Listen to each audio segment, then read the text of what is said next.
This morning, new details about Iran's unprecedented attack on Israel, launching more than 100 ballistic missiles and swarms of drones, a larger attack than expected, in retaliation for an airstrike that killed 2 Iranian generals in Syria this month. A senior U.S. official so surprised at the number of missiles in this weekend's attack that his hand was trembling as he took notes.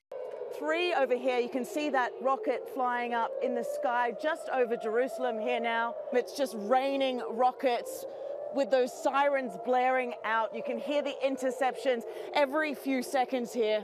Overnight, ABC News confirmed at least half of those Iranian missiles either failed to launch, failed in flight, or crashed before reaching their targets in Israel. Israel says 99% of the drones and missiles ended up being intercepted by Israeli, U.S., and coalition forces. Those that did hit caused minor damage at an Israeli airbase and left a young girl critically wounded from missile shrapnel. Well, Tehran's massive attack has largely been a failure. A senior official saying that Iran's intent was clearly to be highly destructive, causing significant damage and death in Israel.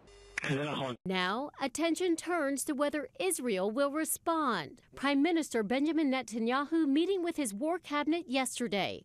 One member saying Israel would act in the manner and time that is appropriate for us. His war cabinet reportedly supports retaliating against Iran, but is divided over the timing and scale. U.S. officials, while emphasizing Israel's right to defend itself, say the U.S. will not participate in any counterstrike. Sources say President Biden has urged Netanyahu to slow things down and think carefully about the risk of escalation. Biden's call for restraint drawing some criticism on both sides of the aisle. If Joe Biden, as some press reports have it, is urging the Israelis not to retaliate at all, he is an embarrassment to the United States. On Capitol Hill, lawmakers are now considering a new military aid package for Israel.